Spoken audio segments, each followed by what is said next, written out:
in Malachi. It says that God has a book of remembrance. And I think it would do you good before you go to bed every night this week to ask God, what did you put in your book today from my life? Even as a believer, with all your works, they're either wood or hay or stubble or silver or gold or precious stones. Now let's visualize. We give a man over here $10,000 and he invests it in wood. The next man is given $10,000, he invests it in hay. The next man has $10,000, it's in stubble. The man over here has $10,000, he invests it in gold. Wouldn't get much at $500 an ounce, would he? And the next man at silver, he wouldn't get too much at $12 an ounce. And the other man in precious stones. But when the fire goes through it, what do you have? All you have is that wood going down until you've got ashes, maybe up to your ankles. And that's all that is left. A man's life, all his ministry, it showed. Do you see the difference between the wood and the hay and the stubble and the silver and the gold and the precious stones? Wood, hay and stubble are above the ground. They catch the eye. Silver and gold and precious stones are below the ground. Nobody sees them. There's a lot of public ministry in that day that's going to go down in ashes, my brother. Every penny you earned since you became the property of Jesus Christ, you'll give an account of before God. Your life is wood. The fire's going to come. Hay, the fire's going to come to it. Stubble, the fire's going to come to it. But what is your life is silver and gold and precious stones. What is gold a sign of? Gold, I believe there, is a sign of our devotion to God. You won't get much gold for $10,000 today. What happens when you burn gold? Nothing. All you do is change it from solid to liquid, but you don't reduce it. What's your devotional life this morning? Would you like Gabriel to hand me the book of your devotional life for the last month and read it to this fine audience? The gold is going to be tried to our devotional life. The silver, what is the silver? The book of Proverbs says the tongue of the just is as choice silver. Yeah, every idle word you've spoken, even since you were saved, God has a kind of, he doesn't need a tape recorder, but he has an eternal record of it. You know, the gossip, the slander, the criticism, the prejudice. Can you think of all those awesome words? Can you think of all the words we've preached to thousands of people over the years? And we're going to answer and the fire is going to be put to them? Well, will they be hay and stubble, or will they abide the fire? The fire shall try every believer's work. Silver, gold, precious stones. What are the precious stones? Well, when I read that, I think of the breastplate that was on the priest. And he went into the holy place to pray with a breastplate on him. I've said it many times, I say it again this morning, that no man is greater than his prayer life. I don't care about his organization and his... Let me live with a man a while and share his prayer life, and I'll tell you how tall I think he is, or how majestic I think he is in God. I think again of a statement Dr. Tozer made to me once. He said, Len, you know what? He said, we'll hardly get our feet out of time into eternity and gaze on eternity before we bow our heads in shame and humiliation and say, my God, look at all the riches there were in Jesus Christ, and I've come to the judgment seat almost a pauper. For God has not merely given us Jesus Christ, he's given us all things. And because there isn't enough joy in the house of God, we need entertainment. Because entertainment is the devil's substitute for joy. Because there isn't enough power in the house of God, people are always looking for the last scientific development, and their hair stands up when they see some fancy show on TV. When I see the church in the New Testament, they didn't have stately buildings, they didn't have paid evangelists, they didn't have a lot of money, they didn't have organization, they couldn't get on TV and beg. I'll tell you what they did, they turned the world upside down. And I'm embarrassed to be part of the Church of Jesus today, because I believe it's an embarrassment to a holy God. Most of our joy is clapping our hands and having a good time, and then afterwards we're talking all the drivel of the world. Can he share his sorrow with you? If you're going to get mature in God, all the dwarfs around you will criticize and sneer at you and say you're trying to be holier than the rest of us, You'll discover this: the men who have been most heroic for God have been the men with the greatest devotional life. I preach out of my heart all I believe, and I die for it. But say, am I just a showman? What's my secret life like?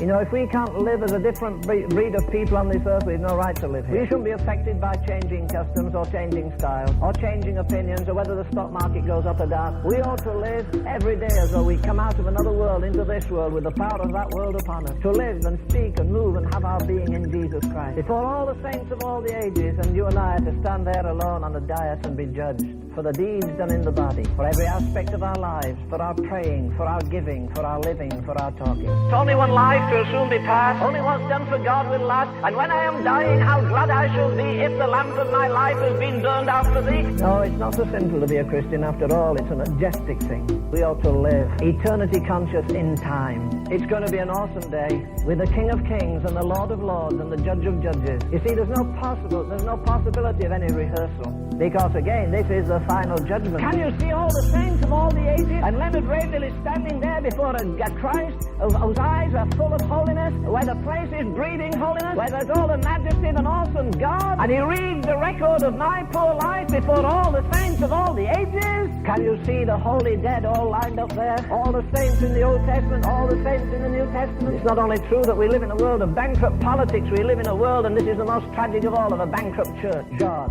stamp eternity on my eyeball. When I stand at the judgment seat of Christ and he shows his plan for me, the plan of my life as it might have been had he had his way, and I see how I blocked him here and I checked him there and I would not yield my will, will there be grief in my Saviour's eyes? Grief, though he loves me still? Would he have me rich and I stand there poor, stripped of all but his grace, while memory runs like a hunted thing down the paths I cannot retrace? Lord, of the years that are left to me, I give them to thy hand. Take me and break me and mold me to the pattern that thou hast planned. Let's look at all the apostles and all the saints of all the ages. There's Finney, look, there's Finney with his amazing revival. There's William Booth, the founder of the Salvation Army. There's John Wesley. Here are all the great heroic figures, we've all read about them, and here they are all watching while the book is handed down, and somebody's going to read the record. When God opens that book of intercession, when he puts the fire to their prayer life, their devotional life, I'll tell you what, there'll be nothing lost. It won't be wood, it won't be hay, it won't be stubble.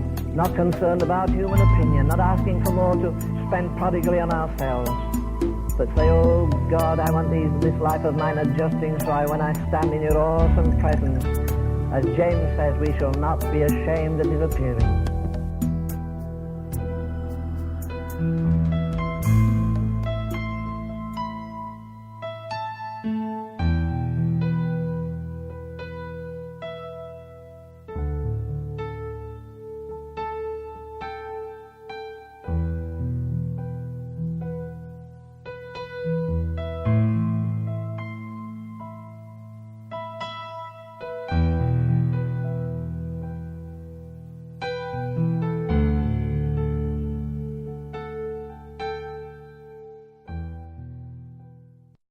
There's going to be no free crowns. Any candidates here for the martyr's crown? There's going to be no free glory up there. I'm embarrassed to death when I read Hebrews 11. I can read Hebrews 11 every day of my life and weep.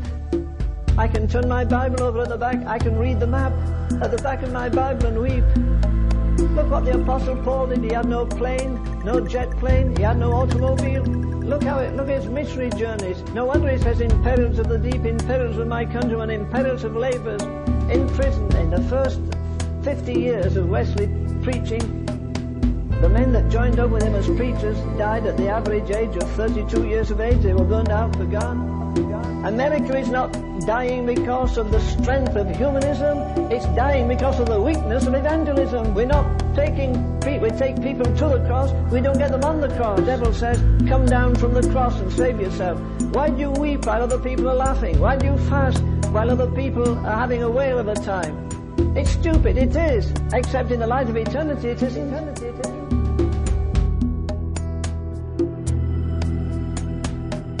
The holiest man that ever lived was the most abused. Do you expect better treatment from this world than he got? What are you shrugging up in that little church for? Because it never hurt you to go. Because nobody fasts, nobody prays, nobody weeps. Your preacher's dry-eyed, he talks. How in God's name do they do it? You see, you have to account for your time. So here you've got 3. You live 24 hours a day. You work 8 hours a day. You sleep 8 hours a day. What do you do with the other 8? Put that into years. You live 60 years. You sleep 20 years. You work 20 years. What do you do with the other 20? It's not how long you live, it's how you live that matters. There are more decisions for Christ these days than ever in history, but never fewer disciples. They were stoned. How long did it take them to die? They were destitute. These are saints. These are men filled with the Holy Ghost. They, not one, they were stoned. They were sawn asunder. According to tradition, Isaiah was hung this way with his feet strapped up there and sawn down the middle, not with an electric saw and get it over, with a wooden saw. It was sawn in pieces. The best title for the Church of God today, in my judgment, is this: we're unbelieving believers. Somebody someday will pick this Bible up and be simple enough to believe it, and when they do, we'll all be embarrassed. Can you remember the last time you didn't go to bed because men were dying without Christ? Can you remember the last time you pushed the plate away and said, no, I want more time with God? Have you geared your life like that? Are you living, trying to be spiritual and living on the carnal plane? Are you trying to be spiritual and living in time? Are you trying to be spiritual and keeping up with other people round about? Listen, when God can get men that are sold out to Him like Paul was sold out to Him, we'll move our generation. God is saying, who will go for us? He looks for a man, not a cherubim, not a seraphim, not a half man and half deity. He looks for men. God takes men, not money, not methods, not machinery, not movements, men.